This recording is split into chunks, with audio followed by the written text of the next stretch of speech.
Welcome to session 6. We are in the assessment session, and as you can see, this session includes the chapter 7 quiz, the session discussion. It's a final project team proposed assessment assignment that's due to a discussion thread, so you're going to be making your own individual assessment assignment, and the strategy 1 activity plan work week.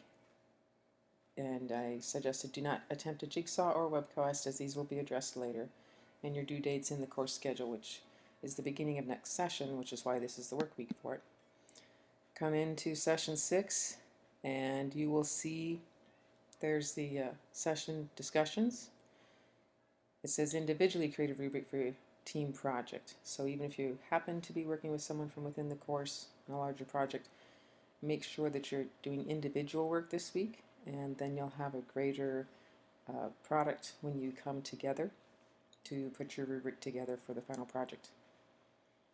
And here it says see the linked session 6 assignment discussion thread.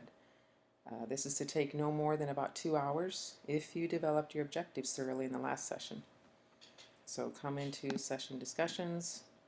You see there's the form there that has different session discussions. You're instructed to come to session 6, and you can see the assignment down here. I link you into an assessment link that pops you into a new tab. Tells you more about rubrics, gives you more reading information.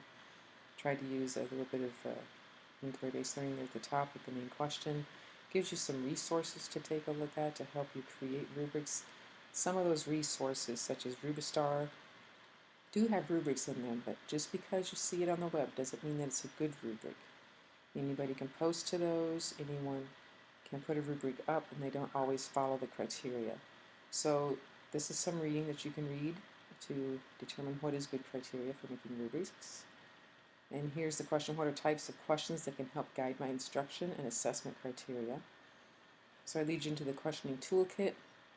Different types of questions: your essential questions, subsidiary and hypothetical questions. Being able to ask the questions is the step in between, one of the steps in between creating your objectives and creating the assessment. And so that's why I put it in here at this point. We also covered digital portfolios in the text, and so here's a little bit about digital portfolios as well for additional information. Closing out of that tab, come back in here. It gives you some reminders about make sure of what you need to address and how to submit your work. And so that's the discussion thread assignment.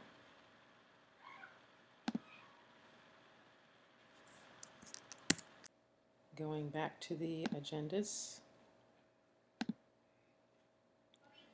we have the Strategy 1 activity plan, and so here I relate it back to your course objectives, your procedure, and to give you a note saying it should take you about 4 to 5 hours. Focus on what's instructed, and don't do things such as changing the background to the activity plan, which is a presentation. So just stay focused and get done what needs to be done first. Procedures: review selected main documents of your peer-created strategy team products. When you click on that link, it takes you over to something that should look somewhat familiar. Here are the different strategy team projects. So when you're in here, you can select one of your peers' examples. Stay away from the jigsaw and the web quest. We'll be looking at those later. But come into one of your peer samples and start with their main document. You all had the samples, learner page, instructor page, links. But start with the main document because it links to all those other things. And come in and take a look at the suggested applications. Read through them first. I wouldn't go play with a lot of them yet. Look through their entire document first. Look through their instructor's page, look through their learner page. Get a really good idea of what their whole overview looks like, so that you get a good idea of what is that strategy. And think about, would I like to be able to use that for my final project? You may not know for sure yet what exactly you're going to be teaching your final project. You should have some idea of the, well, you should by now have the objectives. And so start looking at those objectives and thinking which of these strategies could address those objectives. So that's what you're focusing on. Which of these strategies could help me with those objectives? So as you look through those strategies, be thinking about that. What are my objectives for my final project? How could these strategies help out? Select one of those strategies, and you're going to make a strategy activity plan. This is what the strategy 1 assignment is. You'll have a strategy 2 later on, where you'll do basically the same thing, just choose a different strategy. So in this, the strategy activity presentation, you come in here, and you were given directions in the rubric, which you haven't seen yet, but in the rubric it tells you to replace these, anything that has these bars. That's just a comment to you about what's supposed to go there. So in here, we have a strategy presentation like this. You'll notice that you can't click on anything right now if it's you, because you're supposed to come in here and make a copy. So the first thing you'll do is File, Make a Copy. When you make a copy, it makes a copy and puts it in your Google Docs area. And then it becomes your document, and you can use it. You can edit it. So again, anything that has the brackets around it, put your information in there. Strategy name, it could be something creative. Like if I use the Go strategy, I could put a Go, colon, and then some creative title if I wanted to. Or some creative title, and then parentheses, a Go strategy or something like that. Or it could just be a Go strategy, but I would consider how am I going to name it, identify it to my learners. So you'll see I give you different resources in here. I give you links when you need them. So here's just a reminder about how to write objectives. And here they give them according to the ABCDs. I'm also linking you into articles based as something for trainers and developers. So try to give you some insights into some websites for different types of professionals. Some are K-12 educators, higher ed, some are business and corporate. So here they talk about the ABC, audience, behavior, condition, degree. So they explain to you how to write a learning objective. Even if you've been writing them for years, it's always good to review this type of thing, see if you can pick up something different. As you do these ABCD objectives, make sure that you also have objectives in there for your technology integration. So whatever you're using for that Web2 or mobile app tool. Okay, so that's objectives. I also give you a couple of looks at Checkbricks. There's Idea Connect and Tutor for You. You can Google Checkbrick and you'll see a lot of different examples. I just pulled a couple out that I kind of like. Here's assessment, as learning. And it's a pretty basic one. Here's the criteria. And they're showing something as simple as a graph. Have they met it? Have they not met it? And so that's just a quick checkpoint. And they talk about different times to use the checkbricks. For these strategies, I deemed the checkbricks appropriate. I also wanted you to see what's a checkbrick if you haven't seen one before. Or even if you've seen them. Take a look at a couple of these. Do a little more Google search on your own for 10-15 minutes to refresh yourself with what's a checkbrick. Is there something new I can learn? Is there something different? You've seen two different formats now. The first one is very basic. This one has the requirements with the checklist. And it has the I need help column where you can check it. It has their score, the weight, depending upon how much emphasis is placed on that requirement, and the student self-scoring, the teacher scoring, and the teacher's comments. So any learning environment can adapt to or have this adapted to it. So just a different view. Again, anytime you have a checkbook even, make sure your objectives are reflected in that checkbook criteria. And then the last slide is directions and sample. Notice I'm using inquiry-based learning, trying to model inquiry-based learning when I present this to my learning audience. I designed it for you because this is how I want you to present this to me. I want you designing for your learning audience. Everything you do fits towards your final project so that you have some meaningful purpose to it and some direct application. So in this case, you are talking to your learning audience. You're submitting it to me, but you're talking to your learning audience. And so in here, I try to word questions as if I were the learner, thinking about, so why are we using this strategy? What am I going to learn through this process?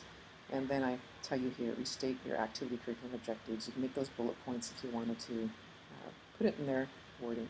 So I tried to model some inquiry-based learning there. And notice it's in student voice. It's voice to the student. So when you state something like objectives, don't say the student will be able to, the learner will be able to. You do it in such a way that you talk to them and you can use the action verb usually to start. At the end, you have directions and sample. How can I get started? You're going to link to your directions document presentation.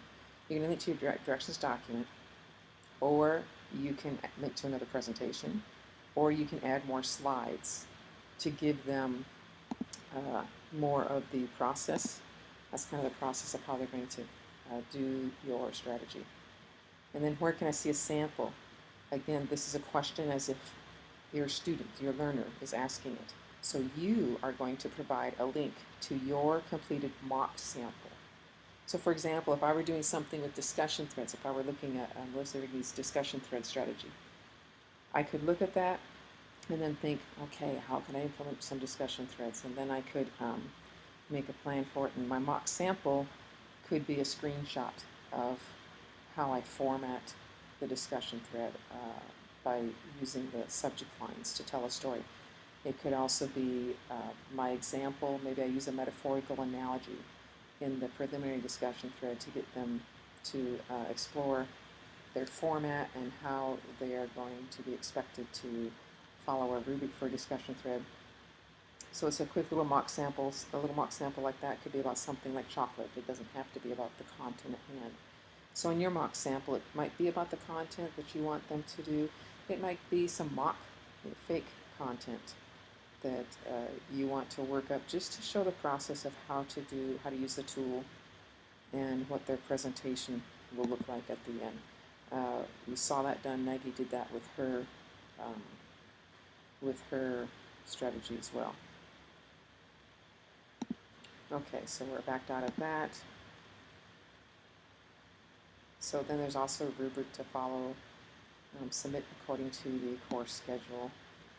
Okay, so that's the explanation part of it. And when you click on that activity plan, you'll see the same thing there with the links, but this is where you'll find the rubric. So you have to actually click on the activity plan to catch the rubric. And this is where you'll turn around and actually submit the assignment. You only get one submission. Okay, so in here's the rubric detail.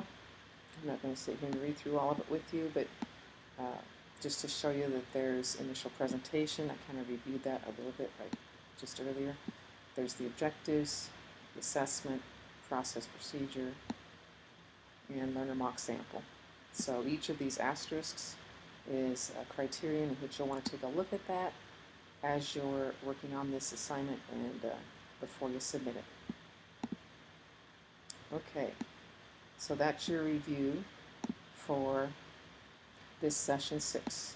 If you have any questions, please don't hesitate to go to screencast-o-matic.com and type it out for you and show you quick if you haven't seen it. This is what Screencast-O-Matic looks like, and right there, just start recording. Is as quick as it gets. And they will give you the option to download a movie, which you could attach, or to simply provide a link to the person you want to show the screencast to. So feel free to show a screencast. That's what I'm doing right now, is a different screencast tool where you can show on the screen what you're seeing in case you have questions. And that way you can ask very direct questions according to what you're reading. Otherwise, you can always email me too. And I look forward to seeing what you'll come up with.